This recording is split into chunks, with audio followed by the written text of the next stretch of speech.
தமிழ்நாட்டில் சட்டமன்ற தேர்தல் களம் சூடுபிடித்திருக்கும் நிலையில் அரசியல் கட்சித் தலைவர்களின் இன்றைய பரப்புரையை தற்போது பார்க்கலாம்.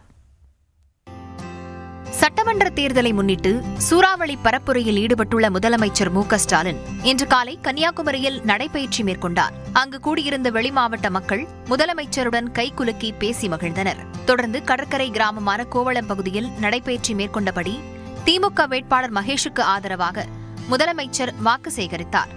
தூண்டில் வளைவு அமைத்து தரும்படி மீனவர்கள் கோரிக்கை விடுத்த நிலையில் இரண்டாவது முறை ஆட்சி அமைத்ததும் செய்து தருவதாக முதலமைச்சர் உறுதியளித்தார்.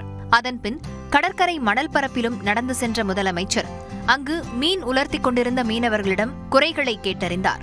நெய்வேலி சட்டமன்ற தொகுதி திமுக வேட்பாளரான சபா ராஜேந்திரன் தனது தொகுதிக்குட்பட்ட பிள்ளையார்பட்டி, ஆயில்கோட்டை, முத்துகிருஷ்ணாபுரம் உள்ளிட்ட கிராமங்களில் வீதி வீதியாக சென்று உதயசூரியன் சின்னத்திற்கு வாக்குகள் கேட்டார். வெங்கட்ராம்பேட்டை கிராமத்தில் முந்திரிக்கொட்டை உடைக்கும் பெண்களிடம் திமுக அரசின் சாதனைகளை விளக்கிக் கூறி ஆதரவு திரட்டினார்.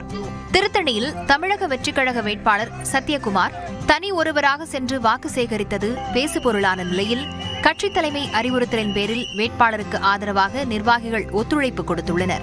இதனால் உற்சாகமடைந்த சத்யகுமார் கட்சி நிர்வாகிகள் புடைசூழ திருத்தணி பேருந்து நிலையம், மார்க்கெட் உள்ளிட்ட இடங்களில் வாக்கு சேகரிப்பில் ஈடுபட்டார். அப்போது பெண்களிடம் விசிலை கொடுத்து ஊத சொல்லியும், பூக்கடையில் பூ விற்பனை செய்தும், டிஃபன் கடையில் டிஃபன் பரிமாறியும் வாக்கு சேகரித்தார். ராணிப்பேட்டை தொகுதியில் திமுக சார்பில் அமைச்சர் காந்தியின் மகன் வினோத் காந்தி களமிறக்கப்பட்டிருக்கும் நிலையில் அமைச்சர் காந்தி தேர்தல் பணிகளை புறக்கணித்து விட்டதாக கூறப்படுகிறது. இதனால் ஆத்திரமடைந்த வினோத் காந்தியின் ஆதரவாளர்கள் அமைச்சர் காந்தியின் வீட்டை முற்றுகையிட்டு தலைமை அறிவித்த வேட்பாளரை அறிமுகம் செய்து தேர்தல் பணிகளை தொடங்க வலியுறுத்தியதால் பரபரப்பு நிலவியது.